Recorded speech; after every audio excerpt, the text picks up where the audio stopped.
자, 교재 공인중개사 지금 용어의 정의가 34쪽에 있지 않습니까? 근데 요거는 조금 이따 보기로 하고요. 35쪽에 중개업 정의를 먼저 보죠. 중개업 정의.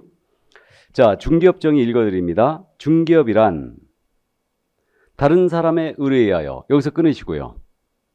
일정한 보수를 받고, 여기서 끊으시고, 중개를 업으로 행하는 것, 이것입니다.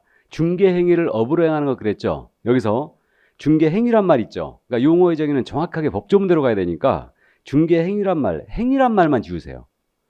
그러니까 중개를 업으로 행하는 것. 법조문이 이렇게 돼 있죠. 그러니까 중개를 업으로 행하는, 이렇게 이제 수정해 놓으세요.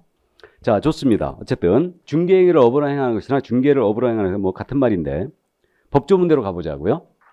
자, 그럼 중개업에 관한 용어의 정의인데 이제 세 가닥으로 나눴습니다. 그래서 중개업은 글자 수가 3개죠. 그러니까 3가지 요소라고 기억하세요. 그러면 먼저 다른 사람의 의뢰가 있어야 돼요. 그럼 다른 사람의 의뢰는 갑, 을, 쌍방의 의뢰뿐만 아니고 일방으로부터만 의뢰받아 중개를 업으로 해도 중개업이 됩니다. 일방의 의뢰를 포함한다. 자, 그 다음에 일정 보수를 받아야 됩니다. 그러면 보수를 받지 아니한 무료 중개행위예요. 이건 중개업이 될 수 있다 없다? 절대 될 수 없어요. 무료 중개행위는 보수를 받아야 됩니다. 그러나 이제 착각하지 마셔야 되는데 계획공사가 무료로 중개한다 하여 위법은 아니에요. 근데 중개업은 될 수 없죠. 그죠? 보수를 받아야 돼요. 그래야 이제 중개업이 될 수 있는데 그러면 보수를 받지 않았다. 무료로 하더라도 중개업은 아니지만 손님한테 확인 설명 정확히 해야 되겠죠. 또 손해 입히면 손해배상 책임도 져야 돼요. 그러니까 무료 중개행위에도 공인중개사법은 적용이 됨을 이해할 수 있습니다. 그죠? 자, 그러면 보수를 받으라고 그랬지 않습니까? 받아야지만 중개업이 될 수 있으니까 보수를 받을 것을 약속하거나 요구까지만 했어요. 약속하거나 요구까지만 했다. 이건 중개업이 될 수 있다 없다? 없죠. 아직 안 받았죠? 그러니까 약속 요구한 행위는 절대 중개업이 될 수 없습니다. 자, 다음에 중개를 업으로 행하는 것 그랬어요. 그럼 중개를 업으로 행하는 것 그랬으니까 이 업이 뭐냐? 이게 문제거든요. 그럼 우리 판례에 따르게 되면요. 이 업이라는 것은 계속 반복성이 있어야 된대요. 계속 반복성이 있어야 되고 불특정 다수를 상대로 해줘야 되고요. 영리성도 있어야 된답니다. 일반적으로 보수를 받게 되면 영리성 추정되죠. 그러니까 계속 반복성을 띠면서 불특정 다수를 상대로 영리성이 있는 행위라면 이게 업이 되는 거예요. 그러면 계속 반복적으로 해야 되니까 우연한 기회에 한 번 정도 소개하고 보수를 받았습니다. 그럼 우연한 기회에 한 번 정도 했다. 그럼 이때는 절대 업이 될 수 없어요. 따라서 우연한 기회에 한 번 정도 건물 전세 계약에 중개를 하고 보수를 받은 사실만으로는 중개를 업으로 행한 것이라 볼 수 없다고 했죠. 됐습니까? 그래서 이 정도. 그래서 중개업 정의는 다른 사람의 일정 보수를 받고 중개를 업으로 행하는 것이다. 이렇게 얘기하시는데 이게 단순형 문제가 있다고 그랬지 않습니까? 그럼 가볍게 연습만 해보면요. 중개업이라 하면 이렇게 나왔어요. 중개업이라 하면 중개사무소에 개설 등록을 하고 다른 사람의 의뢰에 의하여 일정 보수를 받고 중개를 업으로 행하는 것이다. 라고 나왔어요. OX? X죠. 이물질이 들어갔죠? 여기 등록 여부를 따지지 않아요. 그래 틀렸습니다. 그러니까 중개업은 이만큼인데 이 절반은 등록을 하고 하는 중개업이 있고 등록하지 아니하고 하는 중개업이 있죠. 그러니까 이거를 포함 못했기 때문에 이 반쪽만 갖고 정의를 했으므로 이 정의는 틀린 거예요. 이게 용어의 정의예요. 그러니까 용어의 정의는 정확하게 암기하고 있거나 아니면 정확하게 이해하고 있어야 됩니다. 그래서 무등록 중개업자의 중개행위도 중개업에 해당될 수 있죠. 그렇기 때문에 이자를 포함 못했기 때문에 이거는 이제 틀린 정의가 되는 겁니다. 이게 용어의 정의 문제예요. 그러니까 정확하게 법조문대로 암기할 필요가 있다는 얘기입니다. 이게. 자, 그래서 중개업 이렇게 이해하시는데 문제는 말이에요. 중개업에 해당하느냐 안 하느냐가 중요합니다. 왜 그러냐면 우리가 이제 다음 시간에 공부할 건데 우리 법 9조 1항에 따르면요. 중개업을 영위코자 하는 자는 이 법에 따른 중개사무소에 개설 등록을 해야 된대요. 그래서 이제 다음 주에 우리가 등록 파트를 공부하거든요. 이 등록은 영업허가를 받는 거예요. 그러면 중개업을 하고자 할 때는 등록을 하라고 그랬거든요. 그러면 이걸 거꾸로 해서 가면 등록하지 아니한 자는 중개업을 하면 안 된다는 얘기죠. 그래서 만약에 등록하지 아니한 자가 중개를 업으로 했지 않습니까? 그럼 무등록 중개업으로 처벌해요. 무등록 중개업은 우리 법상 최고의 처벌이 나갑니다. 그래서 3년 이하의 적 또는 3천만 원의 벌금에 처해요. 그렇기 때문에 중개업에 해당하느냐 안 하느냐가 중요하죠. 그럼 중개업이 아니라면 등록할 필요가 없는 거예요. 나아가서 중개나 중개업에 대한 대가 있죠. 중개나 중개업에 대한 대가가 중개보수죠. 그럼 중개보수는요, 우리가 그 한도를 정해줬죠. 정해주고 이 한도를 한 푼이라도 또 초과해 받았잖아요. 그럼 이때는 1년 이하의 적 또는 1천만 원의 벌금이에요. 그러니까 결국은 중개업이 아니라면은 중개보수 규정이 적용이 없죠. 그러니까 아무리 많은 보수를 받아도 초과 해당될 일이 없는 거예요. 그래서 중개업에 해당하느냐 안 하느냐, 이게 중요하다는 얘기죠. 그럼 중개업에 해당하느냐 안 하느냐 문제는 결국은 이거 아니겠습니까? 이 중개를 계속 반복성을 띠면서 보수를 받고 했어요. 그럼 이게 뭐다? 이게 중개업이죠. 네. 그럼 중개에 해당돼야지만 중개업이 될 수가 있고요. 중개에 해당이 안 되는 중개업이 될 여지가 없는 거예요. 그럼 중개를 한마디로 뭐라고 그런다고 했어요? 한마디로 중개대상물에 대한 알선이었죠. 이게 중개였어요. 그러면 자동차 매매 소개, 자동차는 중개대상물이 아니죠. 그럼 자동차 매매 소개를 계속 반복적으로 보수받고 했습니다. 중개업이 될 수 있다 없다? 없는 거죠. 또 컨설팅 있지 않습니까? 컨설팅이나 분양대행은 소개가 아니라겠죠? 그러니까 중개가 아닙니다. 그럼 컨설팅이나 분양대행을 계속 반복적으로 보수받고 했다 라고 하더라도 중개업이 되지 않습니다. 이해되시죠? 자, 그런데 컨설팅이나 분양대행을 하면서 이걸 주된 업무로 하는 거예요. 주된 업무로 하면서 부수적인 업무로 중개를 업으로 했다. 그러면 중개업이 될 수 있죠. 그러니까 컨설팅 하면서요, 토지 매매 알선을 계속 반복적으로 했다. 그럼 이때는 역시 중개업이 될 수 있어요. 또 분양 대행을 하면서 주택에 대한 저당권 설정의 알선을 업으로 부수적으로 했어요. 그래도 이거는 중개업이 되는 겁니다. 그러니까 주된 업무로 하든 부수적으로 하든 등록을 해야 되고요. 안 했다고 안 하면 이때는 무등록 중개업이 될 수 있습니다. 그래서 부수적으로 하더라도 중개업이 될 수 있다. 감 잡았죠? 자, 그래서 이 정도 이해해 두시고요. 자, 그래서 중개업 정의를 이제 살펴봤습니다. 그래서 중개업의 개념 이해를 정확하게 좀 해 주시고요. 그 36쪽의 교재 판례 거기 맨 위에 거 있죠. 그거 잠깐 한번 짚어드립니다. 이 판례 부동산 중개업법 제2조 제1호에서 말하는 알선 중개를 업으로 한다 함은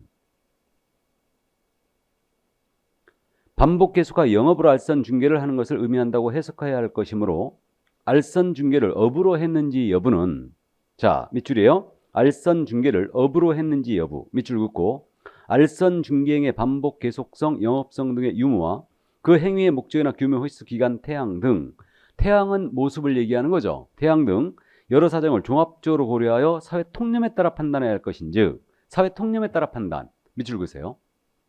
그러니까 업인지 여부는 단순 횟수로 결정할 게 아니고 여러 가지 정황을 고려하여 사회 통념에 따라 결정한다는 얘기죠. 따라서 우인왕규의 단 1회 건물 전세 계약의 중개를 하고 보수를 받은 사실만으로는 알선 중개를 업으로 한 것이라 볼 수 없다.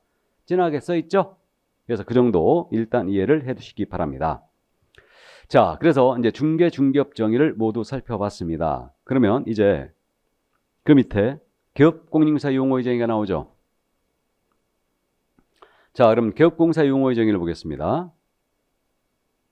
개업공사의 정의, 그러면 어떻게 되냐면 공인중개사법에 의하여 중개사무소에 개설 등록을 한 자를 말한다 했어요. 그래서 개업공사라 함은 이 법에 의하여 공인중개사법이죠. 중개사무소에 개설 등록을 한 자, 개설 등록이란 말에 동그라미 쳐놓으세요.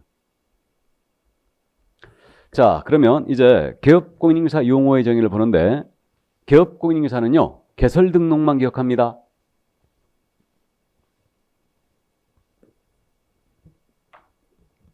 그래서 이 법에 따라 중개사무소에 개설 등록을 한 자를 말한다. 이 등록이라는 것은 영업허가를 받는다, 영업허가라고 그랬죠. 그래서 이제 이거는 다음 주에 공부합니다. 등록에 대한 부분은. 그래서 여기서 끝나야 돼요. 그래서 개업공사는 이 법에 따라 중개사무소에 개설 등록을 한 자, 이 자가 개업공사입니다. 그러니까 이제 자연적인 의미에서 개업한 공인중개사다 이렇게 이해는 하시되, 기억은 개설 등록을 한 자라고 꼭 기억해야 됩니다. 말이 더 나가면 안 돼요. 예를 들어 개업공사라 하면 이 법에 의하여 중개사무소에 개설 등록을 한 공인중개사를 말한다라고 하면 틀렸어요. 의미가 축소됐거든요. 왜 그러냐면 이제 우리 개업공사의 종류를 종별이라고 그래요. 그래서 개업공사는 이거 종류라고 하지 않고 종별이라고 부르는데 우리 개업공사의 종별은 세 가지가 있죠. 법인인 개업공사가 있어요. 그럼 법인인 개업공사는 법인으로서 개설 등록을 한 자겠죠. 그다음에 공인중개사인 개업공사가 있습니다. 이 자는 공인중개사로서 개설 등록을 한 자예요. 그리고 이제 중개인이 계시는데 중개인은 이제 우리가 강학상 쓰는 표현입니다. 중개인이란 표현은 그래서 옛날 이제 그 중개업법 시절, 소개업법 시절에 이제 불렀던 이름인데 그래서 강학상 쓰는 표현이고 현재 우리 공인사법부는 중개인이 법제 7638호 부칙 제6조 제2항의 개업공인사 이렇게 돼 있어요. 그래서 이 자를 줄여서 주로 이제 부칙 규정에 의한 개업공사 이렇게 부릅니다. 이거. 그러면 지금 이 정의가 틀렸다는 이유가 지금 개업공사의 종별이 세 가지가 있잖아요. 법인인 개업공사가 있고 공인중개사인 개공이 있고 중개인이 계시는데 개설 등록을 한 공인중개사를 말한다 그랬으니까 이자만 갖고 정의한 거예요. 공인중개사인 개업공사만 갖고 정의한 겁니다. 그러니까 법인과 중개인을 포함 못 시키기 때문에 이 정의는 틀린 거예요. 이해되십니까? 그러니까 개설 등록에서 끝나야 된다. 이게.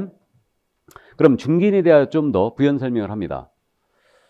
이 중개인에 대해서는요, 그러면, 우리 역사를 그냥 통과해 버렸는데, 해방 후에 1961년도에 소개업법이 있었어요. 이 소개업법 시절에는요, 자격증제도가 없었거든요. 그러니까 누구나 다 신고만 하면 중개업 진입이 가능했죠. 이때 당시에 중개업 진입한 분들, 이분들이 첫 번째 중개인이에요. 자격증이 없이 신고하고 진입한 분들이죠. 두 번째 중개인이 누구냐면 1983년도 12월 말에 부동산 중개업법의 제정이 있었습니다. 이거 왜 그랬냐면요. 1961년도에 이제 박정희 전 대통령이 정권을 잡고 경제 개발을 시작했죠. 그랬고 우리 경제가 비약적인 발전을 하면서 부동산 투기가 전국적으로 만연했습니다. 그래가지고 이걸 도저히 이걸 개정하는 수준은 규제 못하겠다 해갖고 83년도 12월 말에 중개업법을 새로 제정해요. 그래갖고 다음에 4월 1일서부터 시행을 하면서 소개업법을 전면 폐지했죠. 그럼 이 중개업법은요, 제정 당시에 골자가 두 가지였어요. 하나는 중개업에 대한 신고제 폐단 없습니다. 그래갖고 허가제로 도입을 하게 돼요.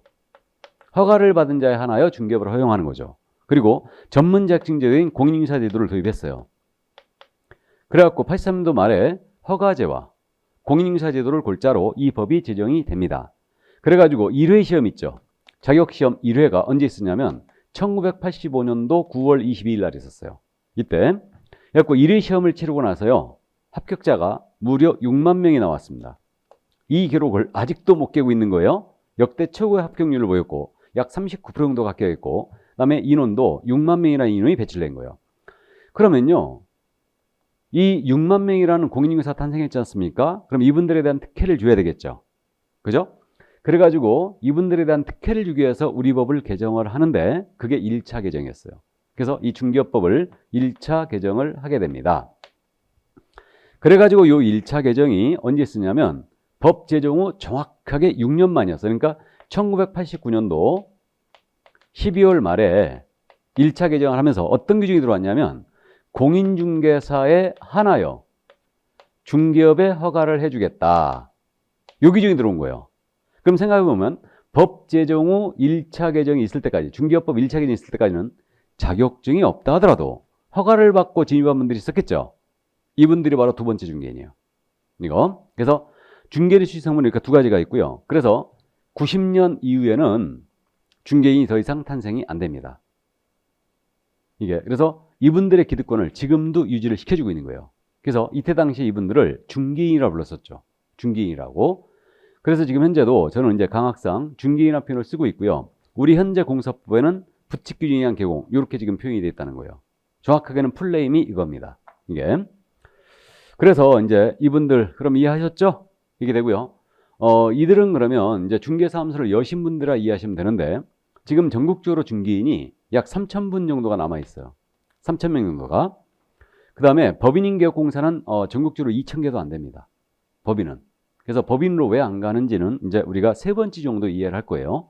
그래서 이 법인인개업공이 약 한 2,000개 정도 있다 가정하고요. 나머지는 이 공인상개업공이 다. 그래서 전국적으로 11만 명 정도의 이제 개업공사가 있는데 이 중에 중개인이 약 3,000명, 법인인개업공이 약 2,000명, 그다음 나머지는 10만 5천 명은 모두 공인인계사인 개업공사예요. 그러니까 여러분들이 자격을 취득한 다음에 중개사무소 개설 등록을 했잖아요. 그럼 여러분들이 다름 아닌 공인인계사인 개업공사가 되는 겁니다. 됐죠? 자, 그래서 이 정도 이해 두시고 여기서 다시 법인인개업공사 있죠. 법인인개업공사는 다시 두 가지로 나눠져요. 순수 중개법인이 있죠. 순수 중개법인은 뭐냐면 우리 법인의 등록 기준이 있거든요. 이걸 그대로 맞추어 등록한 법인이 있어요. 이걸 순수 중개법인이라고 해요. 근데 강학상 특수법인이라는 분이 자가 있습니다. 그럼 특수법인이 뭐냐면 이거는 강학상 쓰는 표현이에요. 우리 현재 법에는 특수법인이 어떻게 표현되냐면 다른 법률에 따라 중개업을 할 수 있는 법인 이렇게 돼 있어요. 그러니까 우리 법이 아니고 다른 법에서 중개업을 허용한 법인들이죠. 이걸 우리가 강학상 특수법인이라고 부르고 있습니다. 그래서 이 특수법인의 대표주자가 누구냐면 지역농협이 있어요. 그래서 지역농협은 농협동조합법에서 중개업을 허용했습니다. 그래서 그들을 우리는 특수법인이라고 불러요. 기타 뭐 산림조합도 있고요. 다음에 산업단지관리기관이라든가 또는 그저 한국자산관리공사가 있죠. 이들은 중개업 허용이 돼 있어요. 그들 설립근거법에서 허용했죠. 이걸 특수법인이라고 불러요. 그래서 일반적으로 이제 법인인개업공을 하면 이 순수 중개법인을 얘기하는데 특수법인도 포함될 때가 있습니다. 일단 그래서 우리 교재에 지금 표로 정리가 돼 있는 게 37쪽에 있잖아요. 그 36쪽 맨 밑에 다른 법률에 의하여 중개업을 할 수 있는 법인 이렇게 돼 있죠. 그래갖고 이꼬로 특수법인 이렇게 돼 있지 않습니까?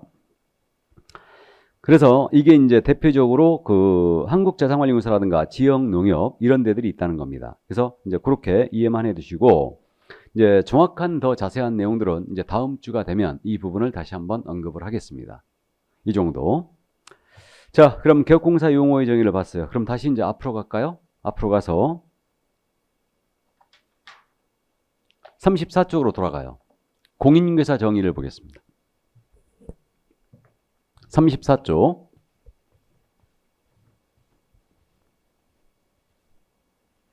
자, 지금 공인중개사 정의가 지금 34쪽 맨 밑에 있죠. 그러면 지금 뭐라고 써 있냐면 공인중개사법 제2조 제2호에 공인중개사라 함은 공인중개사 자격시험에 합격하여 자격을 취득한 자를 말하나 이러지 않습니까? 엄격하게 말하면 자격 취득 이후에 동법에 의하여 자격이 취소되지 않고 계속 자격을 보유하고 있는 자라고 해야 정확한 표현이 된다. 자, 좋습니다. 뭐 설명이 잘못된 건 아니에요. 근데 이제 용어의 정의이기 때문에 공인중개사라 함은 조그맣게 메모해놨어요. 이렇게 메모하세요. 이렇게. 책에 메모하세요. 그래서 공인중개사라 함은 이 법에 의하여 공인중개사 자격을 취득한 자 이렇게 메모해놨어요. 이 법에 의하여 공인중개사 자격을 취득한 자 이렇게 메모하세요. 법조문이 이렇게 돼 있어요.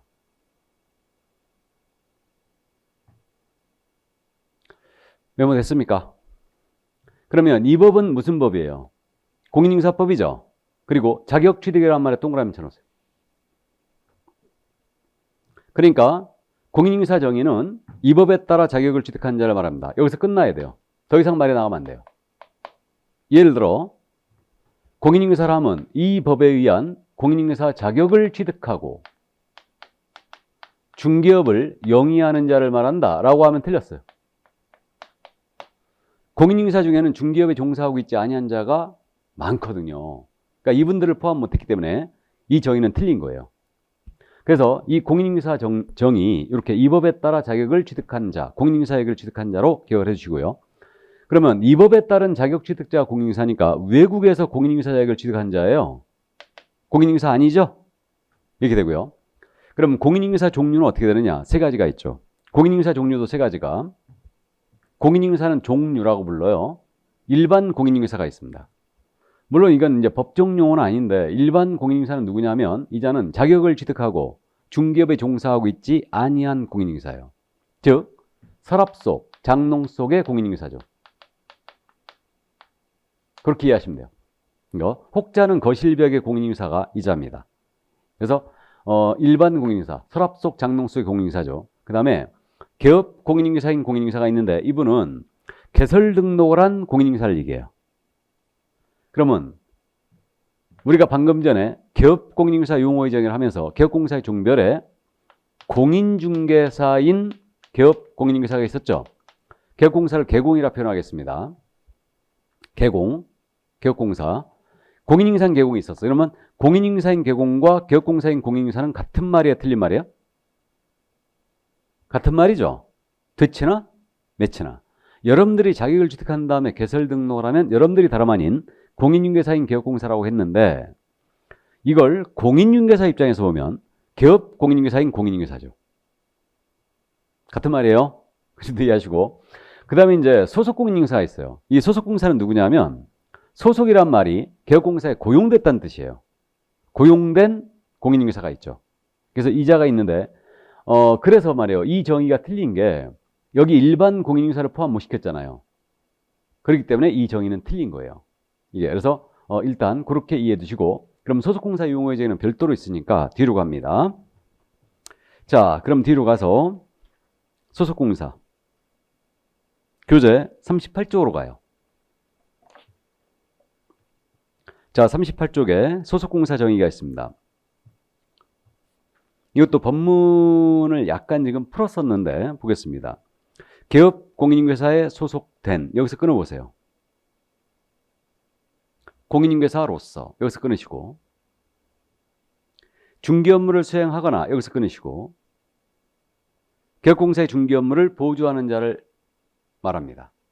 이때 중개법인의 사원 또는 임원인 공인중개사가 포함된다. 밑줄 그어놓으세요. 사원 또는 임원인 공인중개사가 포함된다. 밑줄 그어놓으세요. 자, 그럼 이제 소속공사 용어의 정의를 읽어봤는데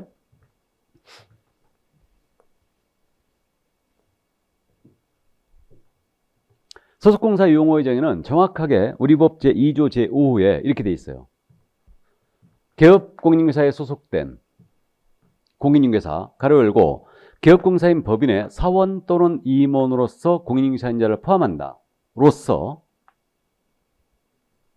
중개 업무를 수행하거나 개업공사의 중개 업무를 보조하는 자를 말한다. 이렇게 돼 있어요. 용어 정의가. 이것을 우리 교재는 지금 풀어 쓴 겁니다. 어차피 이제 비슷한 표현이에요. 그래서 개업공사에 소속된 공인중개사로서 중개 업무를 수행하거나 개업공사의 중개 업무를 보조하는 자를 말한다. 그래서 있잖아요. 이 소공사 용어의 정의. 제가 이제 소공이라 부르겠습니다. 이제는. 소공의 용어의 정의는 말 그대로 기억하세요. 말 그대로. 개업공사에 소속된 공인중개사로서 중개 업무 수행하거나 보조하는 자. 이렇게 기억합니다. 그럼 소속이 됐다는 얘기는 고용됐다는 얘기죠. 공인중개사로서 중개 업무 수행하거나 보조하는 자. 그럼 괄호 속에 있는 말은 조금 이따 보기로 하고 여기 중개 업무를 수행한다고 그랬잖아요. 그럼 보조한다는 말은 이해가 됐고 중개 업무를 수행한다는 말이 무슨 말일까? 자, 이거 보겠습니다. 이 토지를 갑이 갖고 있어요. 을과 거래하십니다.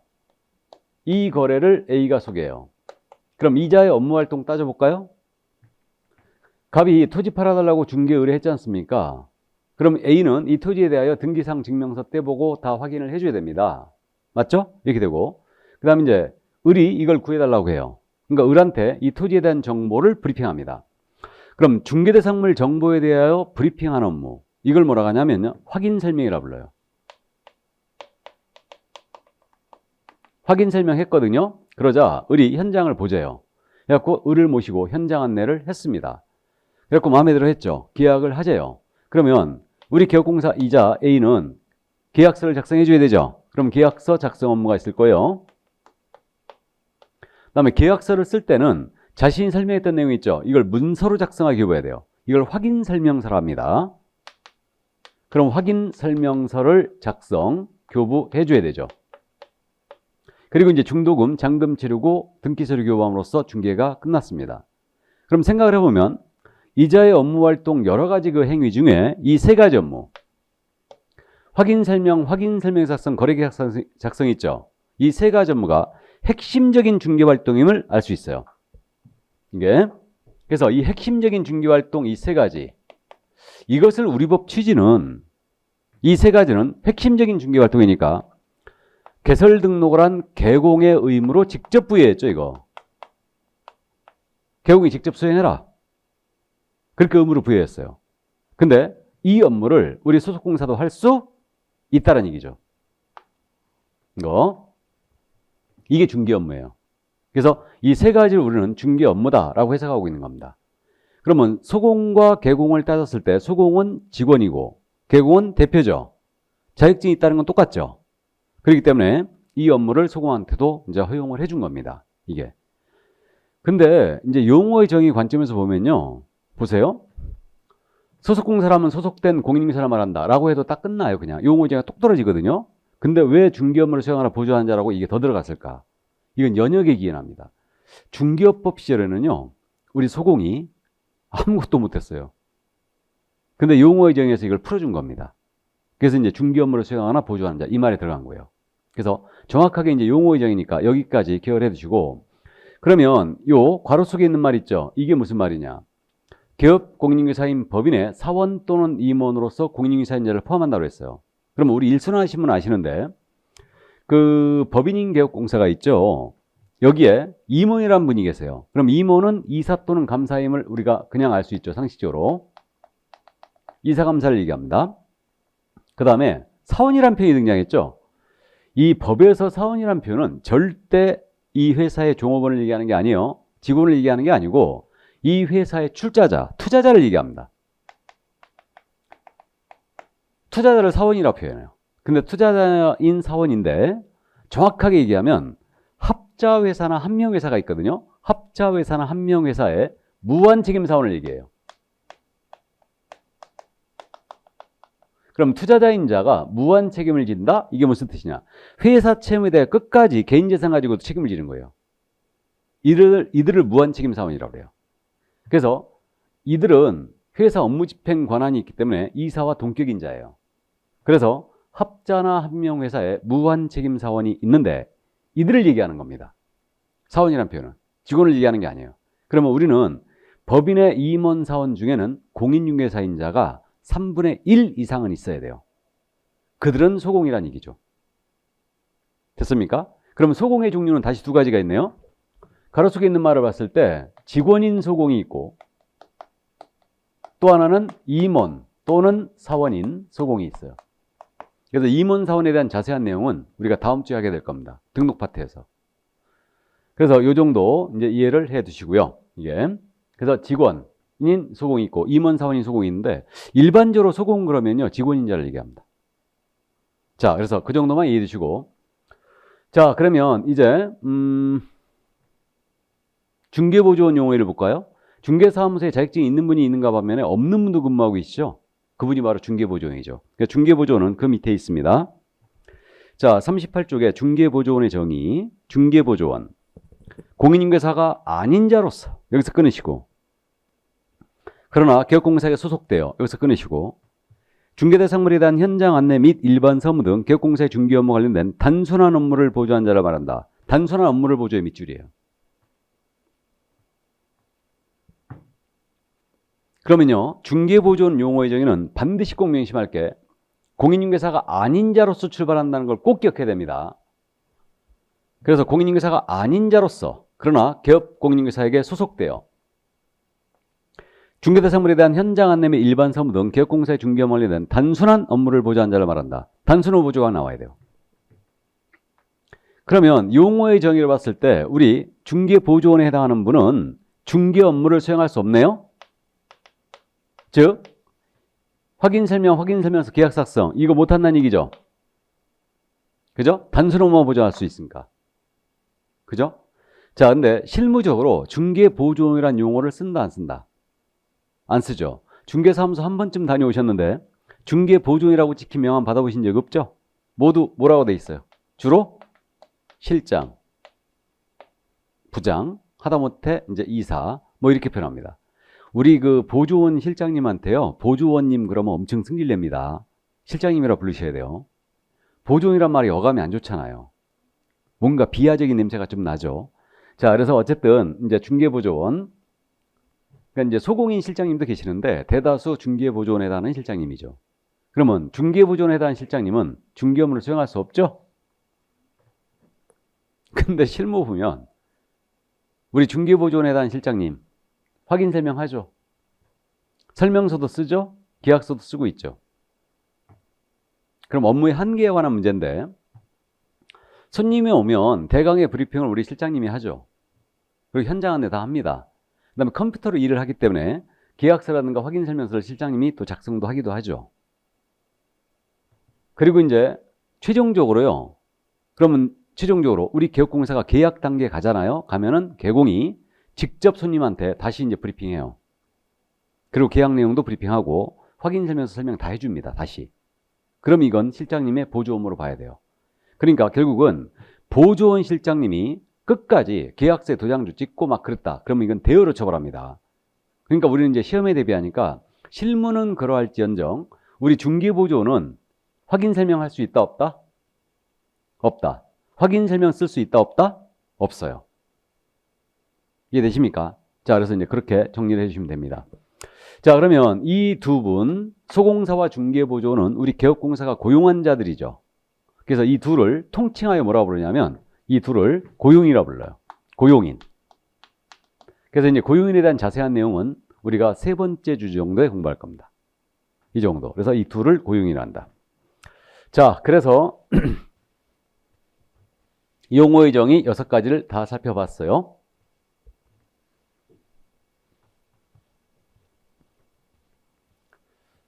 그러면 이제 정리를 좀 해보면요. 중개사무소의 인적 구성이 어떻게 되는가 잠깐 볼까요? 이게 중개사무소거든요. 여기에 대표라는 분이 계세요. 대표라는 분을 우리 뭐라고 불렀습니까? 개업공인중개사. 그죠? 개설 등록한 자죠. 다음에 직원이 있는데 자격증이 있대요. 이분을 우리 뭐라고 부른 거예요? 소속공인중개사. 그래서 개공, 소공이죠. 그 다음에 직원인데 자격증이 없대요. 이분을 우리는 중개보조원이라고 불렀어요. 그리고 이게 만약에 법인이었다. 이 중개사무소가 법인이었다면 임원사원이 있죠. 임원사원이 있고 이들을 우리는 임원 또는 사원 이렇게 부릅니다. 그럼 이들이 바로 중개업에 종사하는 자 전체잖아요. 그죠? 그래서 중개업 종사자 전체를 우리 뭐라 부르냐? 개업공인중개사 등이라 불러요. 그래서 개업공사 등이라는 표현 알아두세요. 중개업 종사 전체다. 개공, 소공, 보조원, 임원, 사원들을 얘기합니다. 이들을 우리는 개업공인중개사 등 이렇게 표현해요. 됐습니까? 이 정도 이해하시고. 그러면요. 보세요. 중개업을 영위할 수 있는 자는 개업공인중개사예요? 공인중개사예요? 개업공사죠. 그러니까 중개업을 영위코자 한 자는 이 법에 따른 등록을 하라고 했고 등록한 자가 누구라고요? 개공이에요. 그러니까 개공이 중개업을 할 수 있는 것이지 공인중개사가 아닙니다. 그러니까 우리 법은 공인중개사란 말과 개업공사란 말을 완전히 분리하게 쓰고 있어요. 그러니까 이걸 혼동하지 마시고. 또 저는 지금 중개인이라는 표현을 쓰고 있잖아요. 그럼 중개인과 중개보조원을 헷갈리면 안 됩니다. 중개인은 개공 중에 한 명이에요. 그러니까 중개인들은 신고하나 허가받고 되신 분들인데 지금 현재 등록증으로 다 바꿔줬죠. 그러니까 중개인은 개공 중에 한 명입니다. 등록 간주된 분들이에요. 중개보조원은 자격증도 없는 직원에 불과한 겁니다. 그러니까 이걸 구분하시고. 그래서 이 정도 용어 이제 이해를 해두시기 바랍니다. 자, 그래서 이제 용어의 정의 다 끝났네요. 그럼 이제 39조 중개대상물의 범위가 나오겠죠. 이거는 매회 출제입니다. 지금 한 번도 빼먹은 적이 없네요. 그래서 계속 출제를 하고 있는 부분이에요. 자, 그러면 중개대상물의 범위로 들어가겠습니다. 조문을 읽어드리죠. 39쪽에 법제 3조 중개대상물의 범위. 이 법에 의한 중개대상물은 다음 각호와 같다. 1호 토지, 2호 건축물 그 밖의 토지영창물, 3호 그 밖의 대통령령으로 정하는 재산권 및 물건 그랬어요. 그래가지고 대통령령을 봤더니 그 밑에 영제 2조가 있죠. 이게 대통령령이에요. 영이라고 써있는 게. 중개사물의 범위, 법제 3조 제3호에 따른 중개대상물은 다음과 같다. 1호 임목에 관한 법률에 따른 임목, 2호 공장 및 광업재단 저당법에 따른 공장재단 및 광업재단. 이게 바로 특정 중개대상물 5가지가 이겁니다. 자, 그럼 넘어가시면 이 중개상물의 범위 5가지를 지금 따져봤는데 분류를 한번 해볼까요? 지금 우리 법에서 토지 건물을 두고 있죠. 그 밖에 토지 정착물을 했어요. 그러면 건물은 토지 정착물의 대표 주자죠. 지금 그러면 이거 토지 건물인데 토지 건물은 우리 개론학자들이 이거 협의의 부동산 이렇게 부르죠.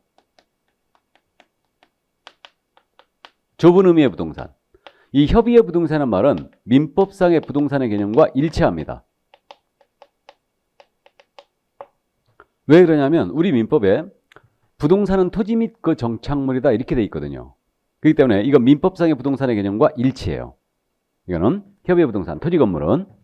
자, 그런데 이 대통령령이 정하고 있는 3가지, 임목, 공장재단, 광업재단 이 3가지는 우리 개론학자들, 부동산학 개론학자들이 부동산과 유사하게 치부한 데에서 준부동산 또는 의제부동산 이렇게 부르고 있어요. 근데 의제부동산은 이거 말고 더 있죠. 등기 등록되는 재산 중에 자동차, 항공기, 선박, 건설기 같은 게 있잖아요. 이것도 의제부동산 맞죠? 근데 이것은 중개선물이 아니에요. 의제부동산 모두가 들어가 있는 게 아니고 이 3가지만 들어와 있어요. 임목, 공장재단, 광업재단만 들어와 있습니다. 이렇게. 그럼 이 5가지에 포함되어 있지 않은 뭐 세탁기, 기계, 냉장고예요. 이런 것들은 모두 중개선물이 아니죠. 맞습니까? 이렇게 되고요. 그러면 협의의 부동산, 준부동산 합쳤잖아요. 그럼 중개선물의 범위는 모두 부동산임을 이해할 수 있어요. 그러니까 동산은 절대 중개선물이 될 수 없습니다. 그럼 우리 법 제3조에서 중개선물의 범위를 규정한 취지는 뭘까? 그 취지는 이 5가지 물건에 대해서는요. 등록을 한 자만이 우리 법에 따라 적법하게 개설 등록을 한 자만이 영업으로서 중개할 수 있는 물건의 범위를 정해준 거예요. 그럼 거꾸로 해석하면 등록하지 아니한 자는 영업으로 이 물건을 중개하면 처벌하겠다 이런 의지가 담겨 있는 거죠. 그러니까 결국은 이 중개선물 규정은 등록 중개업과 무등록 중개업의 경계선을 이루고 있는 규정이에요. 그래서 등록하지 아니한 자가 이걸 영업으로 소개하면 처벌하는 겁니다. 무등록 중개업으로 처벌돼요. 3년 이하의 징역 또는 3천만 원의 벌금에 처하죠. 우리 법상 최고의 처벌이 나가요. 이게. 자, 그런데 등록을 안 했다 하더라도 영업으로 하지 않으면 되겠네요. 등록한 자만이 영업으로 이거 할 수 있다고 그랬으니까. 그럼 업이라는 걸 우리가 공부했지 않습니까? 한 번 정도 한 것은 업이 아니라고 그랬죠. 그럼 여러분들이 이 공부를 하고 있다고 그랬더니 누가 내 아파트 팔려는데 살 사람 있으면 좀 소개 좀 해줘 그런 거예요. 그래가지고 우연한 기회에 한 번 정도 아파트 거래를 소개하고 보수를 받았습니다. 업이 아니죠. 그러니까 이건 처벌되지 않아요. 근데 만약에 여러분들이 이걸 갖다가 아는 사람이 많아가지고 여기도 소개해달라고 그러고 저기도 소개해달라고 여기도 소개해달라고 그러고 계속 반복적으로 소개합니다. 그리고 보수를 계속 받았어요. 그럼 이건 영업을 한 거죠. 그럼 등록 안 했으므로 이때는 무등록 중개업으로 처벌됩니다. 그죠? 근데 걸리면 어떻게 해야 되겠어요? 한 번 했다고 오리발을 사정없이 내밀어야죠. 오리발이 최고입니다. 그래서 어쨌든 이때는 이제 여러 번 했다는 건 검사가 증명해야 돼요. 그래서 무등록 중개업 잡기가 쉽지 않아요. 여러 번 했다는 걸 꼭 증명해야 되거든요. 영업으로서. 그래서 이제 이 정도 참고해 주시고요. 자, 그럼 이제 우리는 뭘 이해해야 되느냐? 토지가 뭐고, 건물이 뭐고, 정착물이 뭐고, 임목, 공장재단, 광업재단의 문제를 알아봐야 되고, 결론적으로 중개대상물에 해당하느냐, 안 하느냐, 이걸 알아봐야 됩니다. 이게. 자, 그래서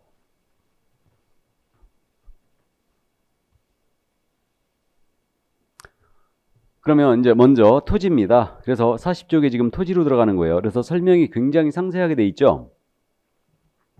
그럼 이 토지에 대해서는요, 이게 자연적인 연속성이 있지 않습니까? 끊임없이 이어져요.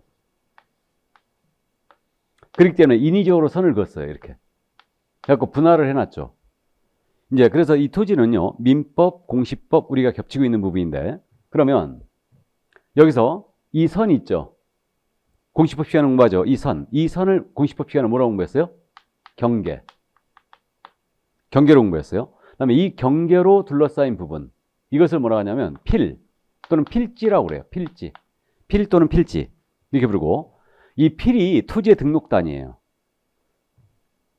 그래서 우리 공시법 시간에 필마다 지번이 하나가 부여됩니다. 필마다 지목도 하나 결정이 되고요. 필마다 면적도 하나가 결정이 됩니다. 1필 1지목 원칙 이런 식으로.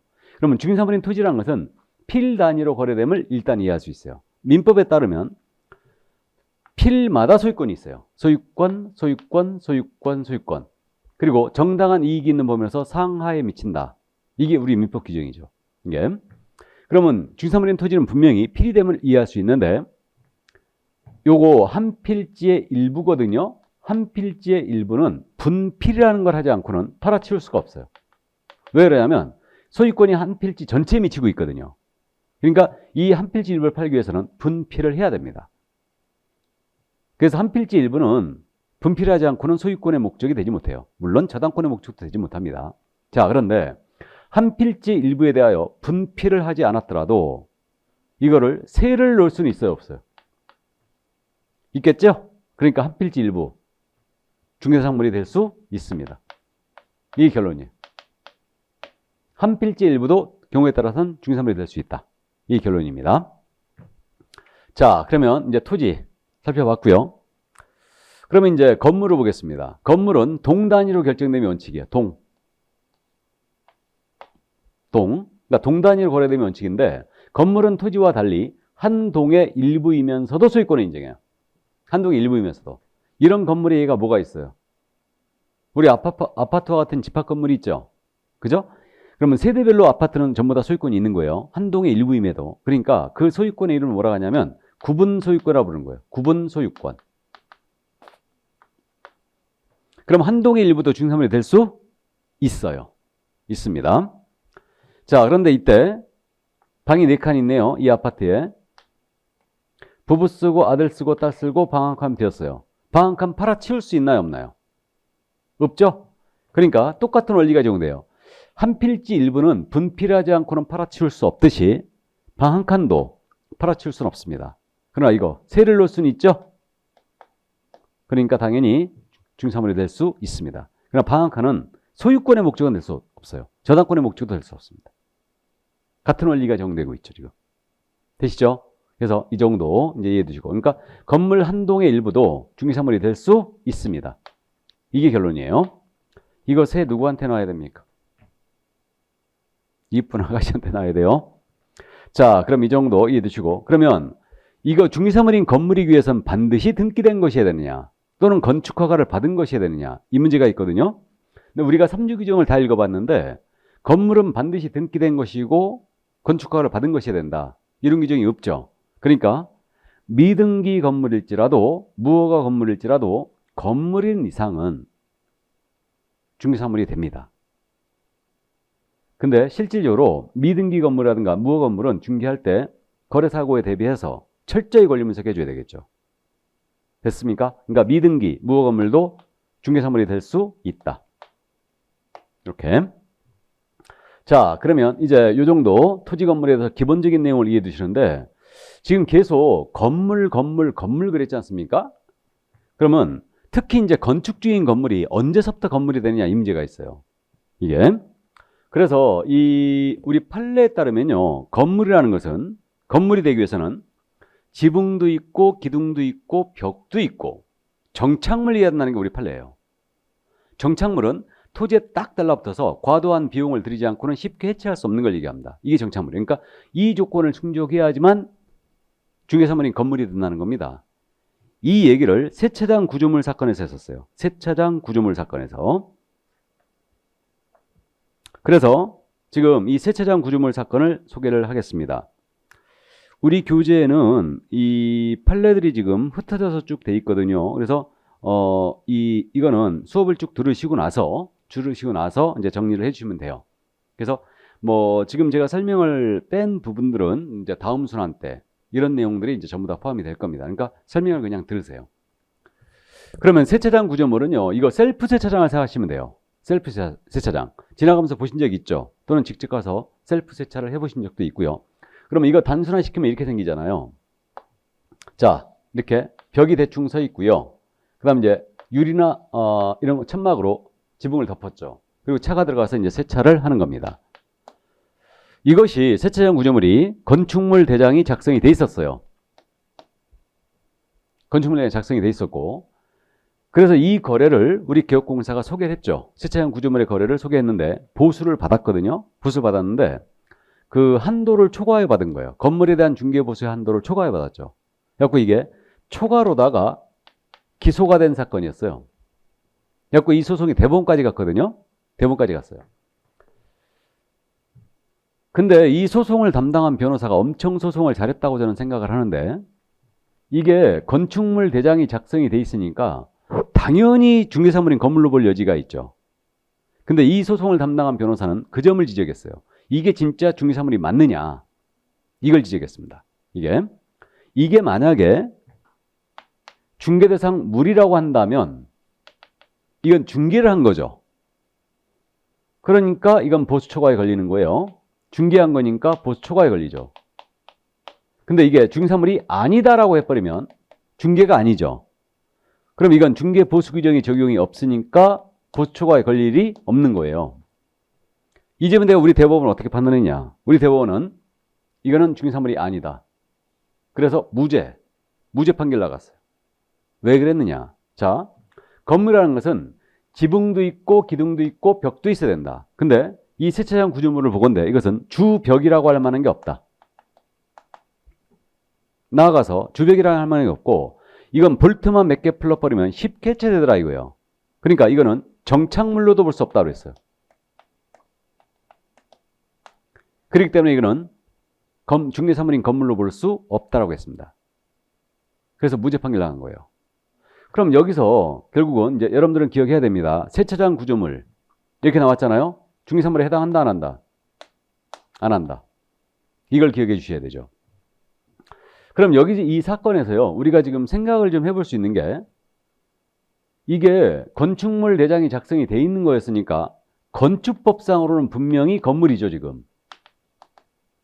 그죠? 그러면 건축법상의 건물의 개념으로 가는 게 아니에요. 우리 중개사물의 범위가. 민법상의 개념으로 가는 거죠. 여러분들 이제 건축법을 공법 시간에 공부하는데, 그 공법 시간에 건축물은 그렇게 공부할 거예요. 지붕이 있고 기둥 또는 벽이 있으면은 건축법에서는 이거 건물이에요. 근데 우리는 그거 아니라는 얘기죠. 셋 다 있어야 됩니다. 그리고 정착물이어야 된다고 그랬어요.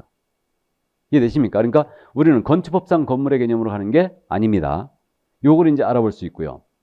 그 다음에 또 있잖아요. 여기서 또 생각해 볼 수 있는 게, 착각을 하시면 안 되는데, 소개를 할 수 있느냐의 문제와 중개대상 물이냐의 문제는 별개의 문제예요. 그러니까 중개대상 물이냐 아니냐의 문제는 토지, 건물, 입광공 중에서 찾아줘야 되고, 소개할 수 있느냐 없느냐 문제는 법이 규제를 하느냐 안 하느냐의 문제예요. 그러면 여기 세차장 구조물 소개하지 말라는 법이 있어요, 없어요? 없겠죠? 하지만 우리 개공이 소개했잖아요, 지금. 규제하는 법이 없으니까. 그럼 세차장 구조물은 누구나 소개할 수 있다는 거죠. 중개사물이 아니니까. 이해되세요? 그러니까 중개대상물은 개공만이 소개를 영업으로 할 수 있어요. 이렇게 되고요. 그러면 여기서 이제 우리가 또 한 가지 볼 수 있는 게, 우리 상가 거래할 때 권리금이라는 거 있죠.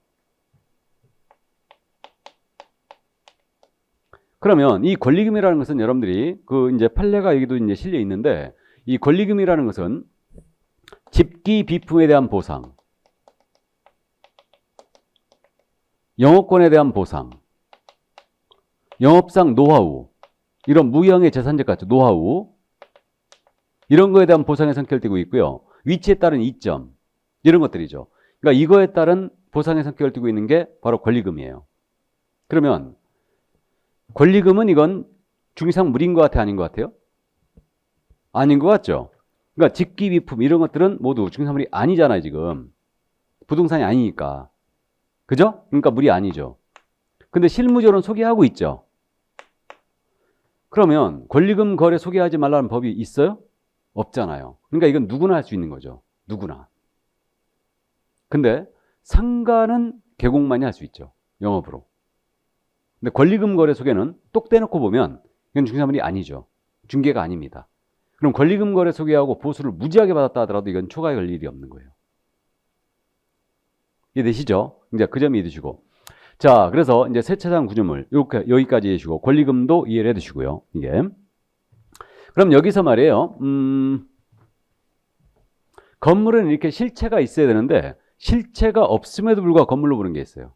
실체가 없음에도 불구하고 건물로 보는 게 그게 바로 뭐냐면 분양권이에요. 이게. 그래서 이 분양권 입주권 판례는 지금 현재 42쪽에 지금 나와 있죠. 그래서 결론적으로 이 분양권은요. 우리 판례가 장래에 건축될 건물로 봤어요. 그러니까 이건 중개사물이 명백합니다. 근데요. 입주권 있지 않습니까? 분양권 유사 입주권인데 이거는 결론적으로 원칙적으로 중개사물이 아니랍니다. 이게 원칙이에요. 그러면 분양권 개념정의, 입주권 개념정의를 확실히 해야 되겠네요. 그래서 이 분양권은 뭐가 분양권이라고 그랬냐면 우리 판례는 분양계약이 체결된 후이거나 또는 동호수가 지정이 됐잖아요. 그럼 이게 분양권이래요. 분양계약이 체결된 후이거나 동호수가 지정됐다. 그럼 이건 분양권이랍니다. 그럼 이거는 들어갈 집이 정해진 거죠. 그러니까 특정됐으므로 이거는 장래의 건물로서 중개사물이라는 거예요. 하지만 입주권은 당첨이 되면 입주 예정자로 선정될 수 있는 지위에 불과하대요. 그럼 이건 들어갈 집이 정해져 있지 않았어요. 그러니까 특정되지 않았으므로 이건 중개사물이 아니라는 겁니다. 다만 이제 다음 순환 때 공부할 건데 예의적으로 입주권이 중개사물이 되는 경우가 나왔죠. 그래서 24회 시험 이후에 지금 입주권을 못 내고 있는데 어쨌든 분양권은 장래의 건물로서 중개사물이다. 입주권은 일단 당첨이 되면 입주 예정자로 선정할 수 있는 지위에 불과한 거니까 중개사물이 아니라고 이해하시면 돼요. 특정이 안 됐다는 얘기죠. 이렇게 이해하시면 되고. 그러면 이거와 유사한 것으로서 대토권이라는 게 있어요. 대토권. 그래서 이 대토권에 관한 판례는 교재 앞쪽으로 가면 토지 쪽에 있어요. 거기 그 41쪽에 41조 그 판례 그래가지고 6번에 대토권이라고 있죠. 찾았습니까? 그럼 대토권이 뭐냐면 이거 한자로 쓰면 이렇게 써요.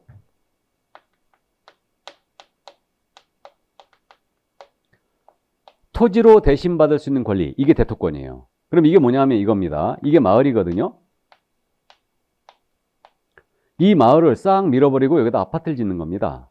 그럼 여기 살던 주민들은 일로 이주를 시켜야 되겠죠. 그래서 이주자 단지를 만들어요. 이주자 단지. 그럼 여기 살던 주민들은 이주자 단지 내에 택지를 공급받을 수 있는 지위가 생기죠. 이걸 뭐라 하냐? 이것을 대토권이라고 불러요. 이주자 단지 내에 택지를 공급받을 수 있는 지위. 그럼 이거 중개사물인 것 같아요? 아닌 것 같아요? 아닌 것 같죠? 입주권의 맥락에서 어느 택지를 공급받을지 특정이 안 됐어요. 그러니까 이것은 중개사물이 아닙니다. 기억해 두세요. 그러니까 대토권 말이 참 어려운데 이건 중개사물에 해당하지 않습니다. 어느 택지를 공급받을지 특정이 아직 안 됐으니까. 그래서 여기까지 일단. 자, 그래서 이 토지 건물에 대한 내용을 이제 다 봤거든요. 여기까지 다 봤고요. 그래서 지금 중요 판례들 다 소개했어요. 분양권, 권리금, 다음에 세차장 구조물, 대토권. 아주 시험에 잘 내고 있죠. 그러니까 이제 이 정도 이해해 두시고요. 나머지 이제 정착물에 관한 문제가 있거든요. 그래서 그 밖에 토지 정착물이 있는데 우리 교재는 지금 43쪽 맨 밑에 있죠. 그럼 여기 펴놓고 요건 잠깐 쉬었다 할까요? 예, 잠깐 쉬었다 하도록 하겠습니다.